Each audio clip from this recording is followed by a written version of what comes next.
नाटकों का मोह। गोविंद बचपन में पढ़ाई को तिलंजलि देकर नाटकों के मोह में पड़कर इधर उधर चक्कर लगाता रहा। आखिर वह एक मास के बाद अपने गांव को छोड़कर शहर चला आया। वह एक नाटक मंडली में शामिल होकर बड़ी मुश्किल से आखिर एक पात्र की भूमिका प्राप्त कर सका। नाटक कंपनी वाले एक सप्ताह में नाटक का प्रदर्शन करने जा रहे थे। उस नाटक के अपने पाठ में गोविंद अपनी माँ से झगड़ा करके घर छोड़कर चला आता है। उसका मामा उसकी खोज करता हुआ आ पहुँचता है और उसे समझाता है, देखो बेटा, तुम्हारी माँ तुम्हारी याद में खाट पकड़ चुकी है और दिन रात तुम्हारी रट लगाती रहती है, इसलिए घर लौट चलो। पर गोविंद अपनी माँ के पास लौटने से इनकार कर देता है। आखिर उस बीमारी की हालत में भी उसकी माँ गोविंद से मिलने के लिए वहाँ पर आ जाती है। अपनी माँ की ममता से पसीज कर गोविंद घर लौट जाता है। नाटक में गोविंद के मामा के पात्र का अभिनय नाटक मंडली का मालिक स्वयं राजा राम करने वाला था, पर गोविंद अपने पाठ को अभी तक ठीक से कंठस्थ नहीं कर पाया था। इस कारण रोज संध्या के समय राजा राम उसे वार्तालाप सिखा रहा था। एक दिन शाम को राजा राम देर से पहुंचा और बोला, गोविंद, मुझे तो और कई ज़रूरी काम आ गए हैं। कल से मैं यहाँ पर आ नहीं सकता। तुम इस बीच सारे वार्तालाप खुद कंठस्थ कर लो। अच्छी बात है। यूँ जवाब देकर गोविंद उस मकान के पिछवाड़े में चला गया। उस मकान के पिछवाड़े से लगकर जमींदार के महल की ऊंची चहार दीवारें थी। वह चहार दीवारी उजड़ गई थी और उसमें बड़े बड़े छेद बने हुए थे। राजा राम नाटक के वार्तालाप सुनाते हुए बोला, तुम्हारे घर छोड़ने के बाद तुम्हारी माँ की तबीयत बिल्कुल बिगड़ गई है। चलो हम तुम्हारे घर चले। मामा जी, मैं कभी उस घर में कदम नहीं रखूँगा। आइंदा मैं अपनी माँ का चेहरा तक देखना नहीं चाहता। यूँ कहकर गोविंद ने क्रोध का अभिनय किया। यह तुम क्या कहते हो बेटा?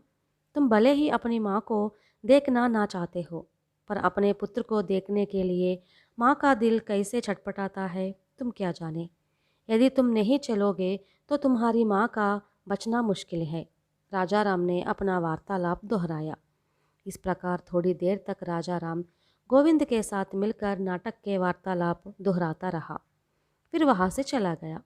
इसके बाद गोविंद पिछवाड़े के कुएं के पास हाथ मुँह धोकर पिछवाड़े के द्वार की ओर चल पड़ा। उसी वक्त उसे उजड़ी हुई दीवार के छेद में से तालियों के बजने की आवाज़ सुनाई दी। गोविंद चौंक पड़ा और सहमते हुए उसने मुड़कर दीवार की ओर नज़र दौड़ाई। इस बार उसे यह शब्द सुनाई दिए, तुम इस अंधेरे में शायद कोई पिशाच समझ रहे हो। मैं भूत या पिशाच नहीं हूँ, मेरे पास आओ। यह शब्द सुनकर गोविंद अपनी हिम्मत बटोरकर दीवार के छेद के समीप पहुंचा। उसे छेद के उस पार सफ़ेद दाढ़ी वाला एक वृद्ध दिखाई दिया। वृद्ध ने कठोर स्वर में कहा, सुनो, तुम्हारी माँ मृत्युशैया पर पड़ी हुई है और तुम्हारे मामा घर चलने के लिए तुमसे गिड़गिड़ा रहे हैं, लेकिन तुम घर वापस ना लौटने की जिद क्यों करते हो? उसने खींच कर कहा, चाहे कोई भी गिड़गिड़ाए या विनती करे, मैं अपने घर नहीं लौटूंगा। फिर भी यह बताओ कि मैं अपने घर लौटकर नहीं जाता हूँ तो इससे आपका बनता बिगड़ता क्या है? वृद्ध 2-3 पल तक मौन रहा, फिर बोला, बेटा, तुम नाराज़ क्यों होते हो? यह महल मेरा ही है। मैं भी तुम्हारे जैसे बचपन में घर छोड़कर भाग आया हूँ। मेरी माँ मेरा नाम रटते हुए चल बसी। उसके बाद मैं घर पहुँचा, लेकिन क्या फ़ायदा? अब गोविंद समझ गया कि उसके साथ बात करने वाला व्यक्ति वृद्ध जमींदार है। दूसरे क्षण उसके दिमाग में कोई बात बिजली की भांति कौंध गई। गोविंद ने चिंता प्रकट करते हुए कहा, मैं एक गरीब परिवार का व्यक्ति हूँ। हमारे खाने पीने का कोई ठिकाना नहीं है, इसलिए मैं धन कमाने के विचार से इस शहर में आया हूँ। मेरा गांव यहाँ से बहुत दूर है। घर लौटने के लिए रुपयों की ज़रूरत है। मैं कहाँ से ला सकता हूँ?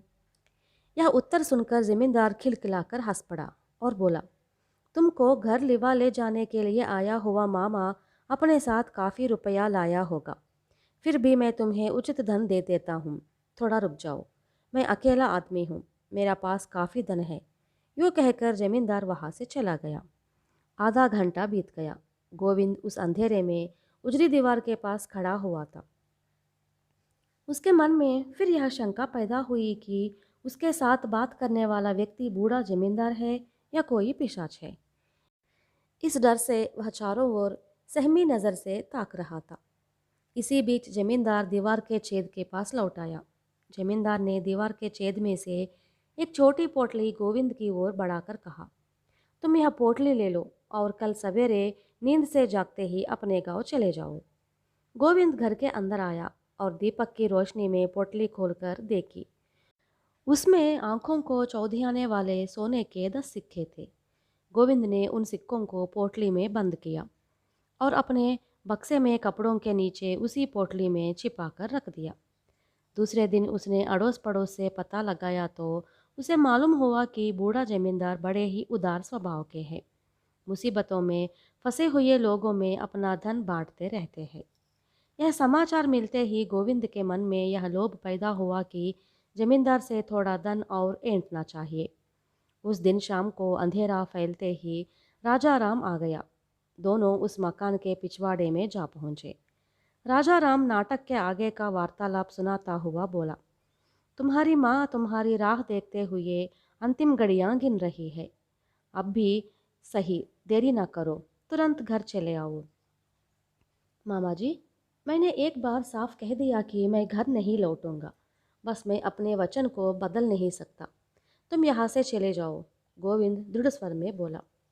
मैं तुम्हारी माँ से कह दूंगा कि इस वक्त तुम्हारी तबीयत ठीक नहीं है। 4-5 दिनों के अंदर तुमको लिवा लाऊंगा। तुम कल तक अपना यह विचार बदल कर मेरे साथ घर चलो। यह कहकर राजा राम चला गया। गोविंद ने सोचा कि यह वार्तालाप जमींदार साहब ने सुन लिया होगा। इसी आशा से उसने दीवार के छेद की ओर दृष्टि दौड़ाई। वहाँ पर जमींदार खड़ा हुआ था। उसने गरज कर कहा, मैंने तुम्हें धन तो दे दिया है। तुमने घर लौटने की बात बताई, लेकिन क्यों नहीं गए? अपने मामा से तुम क्यों झगड़ा करते हो? गोविंद विनयपूर्वक बोला, कल मैं आपसे कहना भूल गया। यहाँ पर मैंने कई लोगों से कर्ज लिया है। उसे चुकाए बगैर घर लौटना उचित न होगा। हाँ हाँ, तुम्हारा कहना उचित ही है। तुम्हें कल ही मुझसे कर्ज की बात कहनी थी। थोड़ा रुक जाओ। यूँ जवाब देकर बूढ़ा जमींदार वहाँ से चला गया और थोड़ी देर बाद एक पोटली लेकर लौट आया। गोविंद ने बड़ी उत्कंठता के साथ दीवार के छेद की ओर हाथ बढ़ाया। जमींदार उसके हाथ में पोटली रखकर बोला, अब तुम देर न करो। कल सवेरे नींद से जागते ही अपने गांव चले जाओ।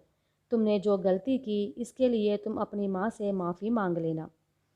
गोविंद ने मकान के अंदर पहुंचकर दीपक की रोशनी में पोटली खोलकर देखी। इस बार उसमें सोने के 20 सिक्के थे। उसने उन सिक्कों को भी अपनी पेटी में कपड़ों के नीचे छिपा कर रख दिया। इस प्रकार वृद्ध जमींदार से 30 सोने के सिक्के ऐंठने के बाद उसके मन में और सिक्के ऐंठने का लालच पैदा हुआ और इसके लिए दिन भर कोई उपाय सोचता रहा। उस दिन शाम को राजा राम वहाँ पहुँचकर बोला, गोविंद, नाटक के अंत में हमने थोड़ा परिवर्तन कर दिया है। माँ का पात्र मर जाने की वजह से पुत्र के मन में हमने पश्चाताप पैदा करना चाहा। इस कारण से वार्तालाप में हमने जो परिवर्तन किए हैं तुम्हें सुना देता हूँ। पिछवाड़े में चलो। यह कहकर राजा राम गोविंद को पिछवाड़े में ले गया और बोला, उफ, अब सब कुछ समाप्त हो गया है। माँ और पुत्र का ऋण चुक गया।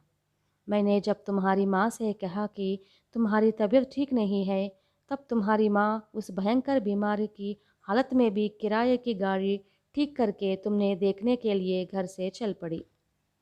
लेकिन क्या फ़ायदा, गाड़ी गांव के बाहर पहुंची भी नहीं कि इसी बीच उसने तुम्हारी याद करते हुए सदा के लिए अपनी आंखें मूंद ली। गोविंद अनिच्छापूर्वक सर हिलाकर कुछ कहने को हुआ। इतने में वृद्ध जमींदार दीवार के छेद के उस पार से ही गरज कर बोला, अरे दुष्ट, पहले से ही मेरे मन में यह शंका थी कि ऐसा होकर रहेगा। रुक जाओ, मैं अभी आता हूँ। ये बातें सुनकर राजा राम घबरा कर बोला, इस अंधेरे में यह कौन चिल्ला रहा है? कोई पिशाच तो नहीं है? गोविंद के मुंह से बोल नहीं फूटे। वह आपादमस्तक कांप उठा और मकान के अंदर चला आया। वहाँ पर उसे वृद्ध जमींदार और एक लाठी हाथ में लिए हुए उसका नौकर दिखाई दिए। जमींदार ने गोविंद की ओर क्रोध भरी दृष्टि दौड़ाकर कहा, मैंने तुम्हें घर लौटने की बात समझाकर सोने के 30 सिक्के दिए, फिर भी तुम अपने घर नहीं लौटे, बल्कि अपनी माँ की मृत्यु का कारण बन गए। तुम जैसे दुष्ट की छाया तक देखना पाप है। यूँ कहकर जमींदार ने अपने नौकर की तरफ मुड़कर देखा। जमींदार के नौकर ने सारे मकान की तलाशी ली और गोविंद की पेटी में कपड़ों के नीचे से सोने के सिक्के वाली 2 पोटलियां बाहर निकाली। फिर अपने मालिक के पीछे मकान के बाहर चला गया। राजा राम को असली बात मालूम हो गई। उसने दांत बीचते हुए गोविंद की ओर देखकर कहा, इसका मतलब है कि नाटक के वार्तालाप को सच समझकर जमींदार ने तुमको इतना सारा धन दे डाला था, पर तुमने भूल से ही सही यह बात मुझे नहीं बताई। तुम्हारे स्वार्थ ने ही तुमको सच्चा सबक सिखाया। तुम जैसे लालच वाले आदमी को हमारे नाटक में कोई स्थान नहीं है। तुम अभी यहाँ से चले जाओ। इस प्रकार डांट कर राजा राम वहाँ से चला आया। अब गोविंद के मन में गहरा पश्चाताप होने लगा। उसने अपनी माँ के साथ ही नहीं, बल्कि धर्मात्मा और दयालु स्वभाव वाले वृद्ध जमींदार के साथ भी धोखा किया। अपने ही गांव में व्यापार करने की इच्छा प्रकट करते ही उसकी माँ ने अपने हाथ की सोने की एक चूड़ी निकालकर उसे दे दी थी। उसके बाद भी वह शहर आकर नाटकों के मोह में वह अपना समय बर्बाद कर रहा था। अब भी वह घर लौट जाएगा तो उसकी माँ बहुत प्रसन्न हो जाएगी।